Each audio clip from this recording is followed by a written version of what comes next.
ఈరోజు యోగా సూత్రాల్లో చేసే ఆసనం పేరు మరీచి ఆసనము. మరీచి ఆసనంలో మనము విరాట హస్తంలో చేతులను తీసుకెళ్తున్నాము.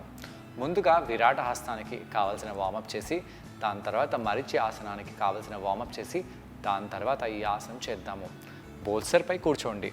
బోల్సర్పై సుఖాసనంలో కూర్చోవాలి. ఈ ఆసనంలో మనము బోల్సర్ని ఎందుకు ఉపయోగిస్తున్నాము?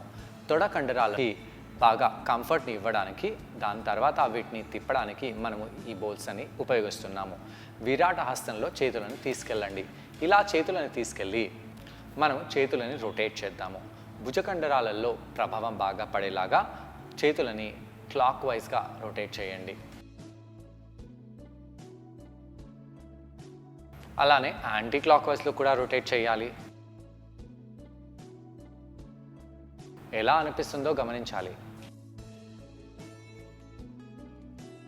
ఇలా చేసి రెండు చేతులని ముందుకు తీసుకొని వచ్చి వెనకాలకి తీసుకెళ్ళండి. ఇలా మనము 10 నుంచి 20 సార్లు చేయవచ్చు. మన శరీర భాగంలో ముందు భాగంలో ఒక కండరాలు ఉంటే వెనకాల వైపు వేరే కండరాలు ఉంటాయి. ఈ రెండు కండరాలు ఒకదానికొకటిగా ఆపోజిట్గా పనిచేస్తాయి. చేతులని ముందుకు తెచ్చినప్పుడు వీపు వెనకాల ఉండే కండరాలు బాగా స్ట్రెచ్ అవ్వడము, ముందు ఉండే కండరాలు కాంట్రాక్ట్ అవ్వడము, వెనకాలకు తీసుకెళ్ళినప్పుడు ఛాతీ ముందుండే కండరాలు బాగా స్ట్రెచ్ అవ్వడము, వీపు వెనకాల ఉండే కండరాలు కాంట్రాక్ట్ అవ్వడము, ఇవన్నీ జరుగుతుంటాయి. ఇలా కొన్నిసార్లు చేసిన తర్వాత మనము నార్మల్గా కూర్చోవాలి. ఇప్పుడు మనము కింద కూర్చొని బద్ధకోణాసనము ఒకసారి చేద్దాము. బద్ధకోణాసనంలో పాదాలని పెట్టేసి కాళ్ళని మోకాళ్ళని పైకి కిందికి అనడము, తొడలని పైకి కిందికి అనడము చేస్తూ ఉండాలి. శ్వాస తీసుకుంటూ శ్వాసను వదిలేస్తూ తొడలలో ఎలా అనిపిస్తుందో గమనించాలి.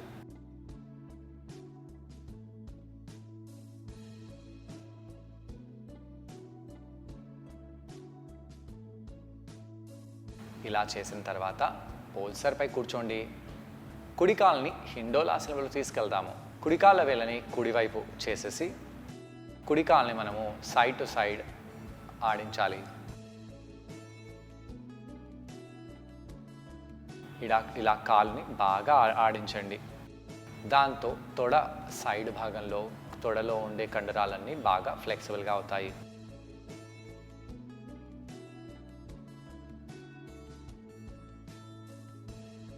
రెండో వైపు కూడా ఇలానే చేద్దాము.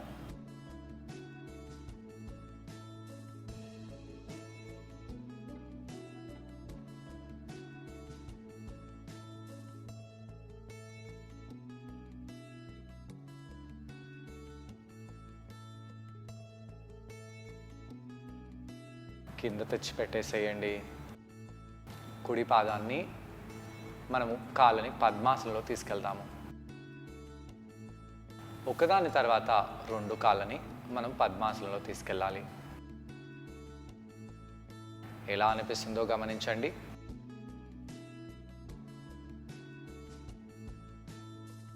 కాళ్ళని మార్చి మళ్ళీ పద్మాసనంలో తీసుకెళ్ళాలి.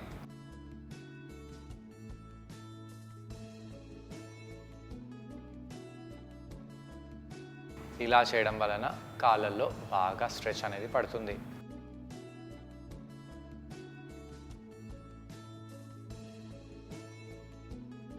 శ్వాస తీసుకుంటూ వదిలేస్తూ ఇక్కడ కొంత సమయం పాటు అలానే ఉండండి.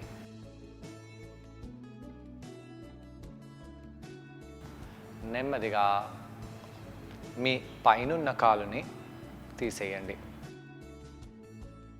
ఇప్పుడు ఒక కాలుని పద్మాసనంలో అలానే పెట్టేసి ఈ విధంగా కూర్చోవాలి. అయితే ఇలా నాలో ఫ్లెక్సిబిలిటీ ఉంది కాబట్టి నేను ఈజీగా కింద కూర్చుంటున్నాను. బిగినర్స్కి ఇలా ఫ్లెక్సిబిలిటీ ఉండదు కాబట్టి వాళ్ళు బోల్సర్పై కూర్చోవాలి. బోల్సర్పై కూర్చోవడం వలన మనకు కుషన్ లభిస్తుంది. మన పృష్ఠ భాగాలు బాగా ఆసనంలో వెళ్ళడానికి ఆస్కారం ఉంటుంది. అలానే ఇలా ఆసనం కూడా బాగా చేయగలుగుతారు. ఇప్పుడు మనం ఏం చేయాలి? ఈ కుడి పాదాన్ని కొంచెం వెనకాలకు చేయాలి. చేస్తూ ముందుకి లీన్ అవుతూ కుడి చేతిని ఇలా కింద పెట్టేసేయండి. బాగా కింద ప్రెస్ చేయాలి. కింద ప్రెస్ చేస్తూ ఎడమ చేతిని కూడా పైకి తీసుకెళ్దాం. ఛాతీని బాగా ఓపెన్ చేయండి. ఎక్స్పాండ్ చేయండి. ఎలా అనిపిస్తుందో గమనించాలి. ఇప్పుడు ఈ అరిచేతిని ఈ విధంగా కిందికి చేయాలి. కుడి చేతిని ఆ కుడి మోకాలుని బాగా వెనకాలకి స్ట్రెచ్ చేయాలి. కుడి చేయి వైపు చూడండి. దృష్టి కుడి చేయి వైపు పెట్టి ఇలా ఆసనం చేద్దాము. శ్వాస తీసుకుంటూ వదిలేస్తూ కొంత సమయం పాటు ఇక్కడ అలానే ఉండి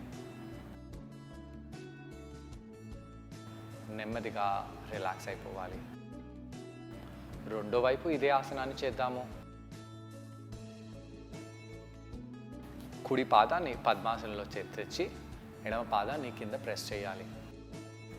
అలా ప్రెస్ చేస్తూ మనము ఆ ఎడమ చేతిని కిందికి తెచ్చి పెట్టేసేయాలి. అలా తెచ్చిపెట్టి ఆ మోచేతితో ఆ మోకాల్ని కొద్దిగా ప్రెస్ చేయండి.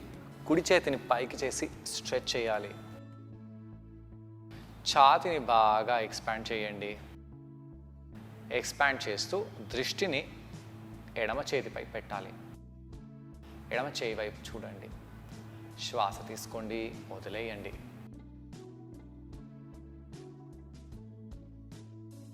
కొంత సమయం పాటు ఇక్కడ అలానే ఉండండి.